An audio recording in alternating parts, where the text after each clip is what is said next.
ويبدأ الفيلم بتاعنا في السجن. السجين بيكيت بيزوروا قسيس، والقسيس بيستغرب جدا من هدوء بيكيت وبرودو رغم انه فاضل ساعات قليلة على اعدامه.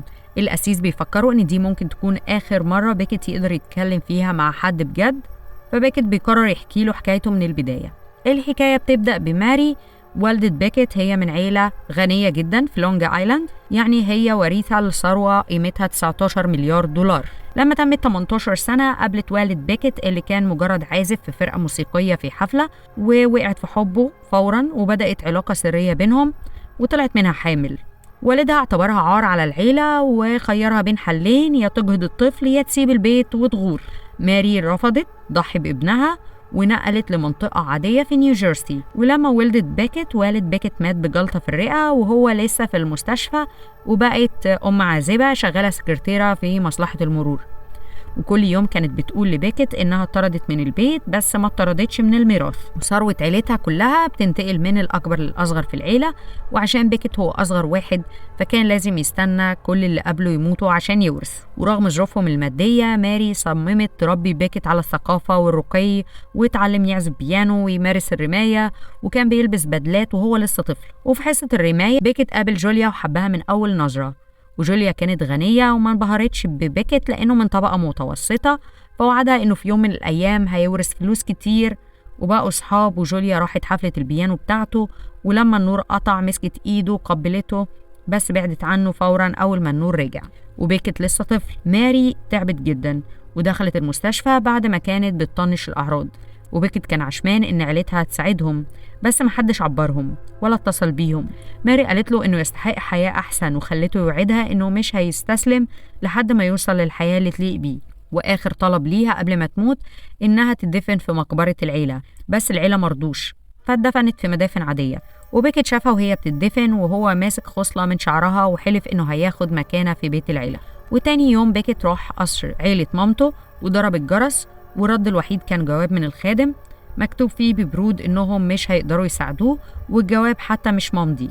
وبعدها بيكيت قضى فترة طويلة في الملاجئ وقطع علاقته بجوليا. ولما كبر بيكيت اشتغل بياع بدلات، كان مراقب عيلة مامته من بعيد بس مفيش حد فيهم بيموت. وفي يوم اتفاجئ بجوليا في المحل لسه غنية ولفت العالم، فحاول يعزمها بس اكتشف إنها مخطوبة. وهي ماشية سألته عن الورث بتاع عيلته، فبيكيت قال لها إنه هيورثه في يوم من الأيام.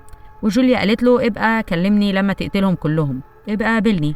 وبالليل في البيت بيكيت شاف خصلة شعر والدته وافتكر الوعد اللي قطعه، وكان في 7 أشخاص من عيلة مامته واقفين في طريق. وجه الوقت انه يتصرف. اول واحد هو تايلور، شغال سمسار في شركة التمويل بتاعة العيلة.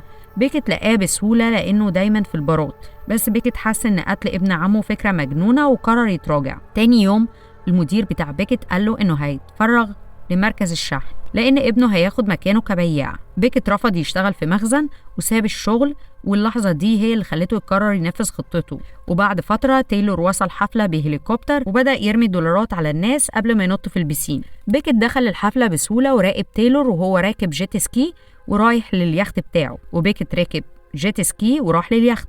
وتايلور افتكره عامل من الحفلة، وبيكيت اتأكد إن مفيش حد تاني، واستنى لما تايلور نام وربط هلب المركب في رجله.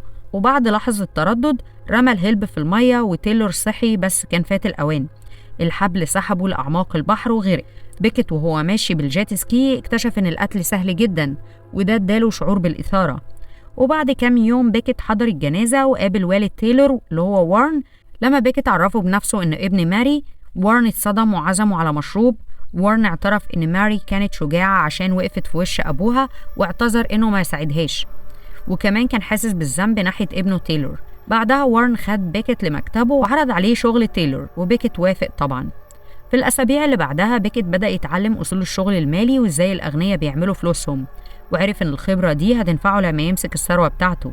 وفي ليلة جوليا كلمته بعد ما رجعت من شهر العسل وقالت له لازم يعزمها تاني، وبيكيت عزمها بس هي رفضته تاني، ومع ذلك قالت له إنها تتمنى يقابلوا بعض. الضحية التانية كان نوح، فنان بيقضي وقته يصور فيديوهات عن شغله. وبيكيت لاحظ إن نوح ملوش في الفن أصلاً ومكمل بس عشان فلوس العيلة.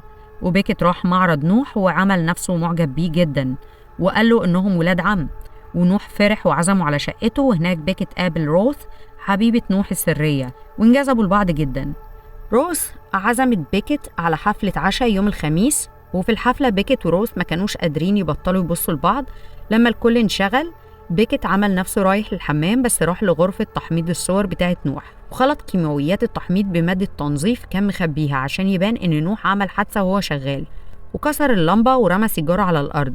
نوح حس إن بيكت اتأخر وراح يدور عليه، فقفشه وهو طالع من الغرفة، وبيكت كذب وقال له إنه كان بيدور على صورة عجبته. فنوح من كتر الغرور وقع في الفخ ومضاله عليها. وبعد ما الحفلة خلصت بيكت رمى الصورة في الزبالة وقابل روث وقبلها. وفي نفس الوقت نوح دخل الغرفة، وأول ما حاول يولع النور اللمبة المكسورة عملت شرارة مع الكيماويات وحصل انفجار موته فورا. ويوم الجنازة 2 من عملاء ال FBI قربوا من بيكت وخدوه يسألوه كام سؤال، وبيكت عمل نفسه ما يعرفش حاجة عن الميراث، والعملاء شرحوا إن لما 2 من عيلة واحدة يموتوا ورا بعض لازم يحققوا، بس لحد دلوقتي الموضوع مجرد حذر. وبعد 10 شهور من موت تايلور وارن احتفل ببيكت لأنه جاب أول عميل ليه واداله مكتب لوحده. وفجأة جوليا زارته في المكتب وعملت نفسها عايزة كارد لأن جوزها فلس، وبدأت تتدلع عليه، بس بيكت صدها لأنه بيفكر في روث. وجوليا اتضايقت وهي ماشية ولمحت عن الموتين اللي حصلوا في عيلته، وقالت له انت هتعمل ثروة بجد.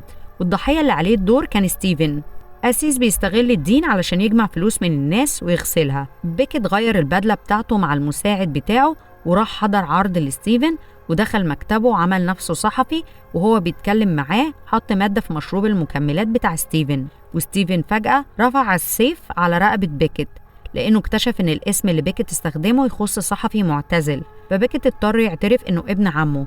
فستيفن هدي واعتذر وشرب من المشروب، وفورا جات له أزمة قلبية ومات. والكنيسة حبت تلم الموضوع من غير شوشرة وقالت إن الموتة تعتبر طبيعية. وبيكت كمل مقابلاته مع روث وهي حكت له إنها كانت ناوية تسيب نوح قبل ما يموت، فكانت حاسة بالذنب. وبيكت طمنها وعزمها عنده على العشاء، وبعد كده رجع للبيت واتفاجئ بجوليا هناك لأنها سرقت المفتاح بتاعه لما كانت عنده في المكتب. وجوليا بدأت هي اللي تتحرش بيه، بس الجرس ضرب، فبيكت طرد جوليا من الباب اللي ورا ودخل روث. وبيكت وروث قضوا وقت مع بعض، وبيكت بدأ يحس إن حياته بقت كويسة جدا، شغل محترم وصحاب وحب جديد. بس جوليا ما كانتش بتبطل تتصل بيه. والضحية اللي بعدها كانت كاساندرا اللي كانت بتمثل دور الأم الحنينة قدام الكاميرات، بس بتهمل أطفالها بالتبني في الحقيقة. كاساندرا كانت مرعوبة بعد الموتات اللي حصلت وركبت نظام أمن بالليزر، وبيكت عرف إنها بتروح سبا كل يوم 3، فتنكر في زي عامل وقدم ليها خدمة تبييض سنان مجانية. الجهاز كان عليه مادة كرباميد بيروكسيد بتركيز عالي جدا، موتها فورا. والشرطة افتكرت إنها اشترت منتج رخيص من بره. والضحية اللي بعده كان ماك آرثر صاحب متحف فضاء. بيكت تنكر كواحد من الطاقم بتاعه وحط مادة منومة في قهوته، وهو طاير بطيارته الخاصة نام والطيارة وقعت ومات. وبيكت نقل لشقة فخمة وطلب من روث تعيش معاه، ووافقت وبعدها خطبها. وكان الشخص اللي عليه الدور يتخلص منه اسمه وارن، بس بيكت كان بيحبه ومقدر وقفته جنبه، فقرر ما يتخلصش منه. بس ال FBI رجعوا تاني وواجهوا بيكت بفيديو من يوم موت القسيس ستيفن. شافوا واحد لابس لبس بيكت بيشتري هوت دوج، بس ما كانوش متأكدين إنه هو، فقرروا يراقبوه. وبعد فترة وارن مات فجأة بأزمة قلبية طبيعية، وبيكت زاره في المستشفى قبل ما يموت، ووارن نصحه يهتم باللي بيحبهم. ودلوقتي ما فيش غير الجد وايت لو. بيكت جاله جواب من جده بيعزمه في القصر، وفي نفس اليوم كان في حفلة خطوبته. فبيكت دخل مكتبه لقى جوليا مستنياه بصور بتثبت جرايمه لأنها كانت مراقباه. وجوليا عرفت إنه قتل تايلور وطلبت منه $300,000 وإلا هتبعت الصور لروث. وبيكت جري علشان يجمع الفلوس، والإف بي آي وراه، وراح للايل جوز جوليا، وحصلت بينهم خناقة، وبيكت ضربه وسابه بيعيط على الأرض. وبعد كده بيكت راح للقصر بتاع جده، وهناك وايت لو قال له إن ماري كانت أحب ولاده لقلبه، بس ما ردش عليه لما سأله ليه ما ساعدهاش. وفجأة وايت لو طلع بندقية واداها لبيكت وقال له انهي الموضوع. وبيكت رفض يقتله وحاول يمشي، بس لقى الأبواب والشبابيك مقفولة بالجنزير والخادم بيراقبه من بره. وايت لو بدأ يطارد بيكت في القصر ويضرب عليه نار، وبيكت اتصاب في دراعه، بس لقى قوس وسهام ووايت لو دخل عليه، وبيكت ضرب سهم في صدره والتاني في رقبته وقتله. وبيكت استغرب إن آخر جريمة قتل ليه كانت دفاع عن النفس، والشرطة جت وبيكت حكى لهم اللي حصل وطلع براءة.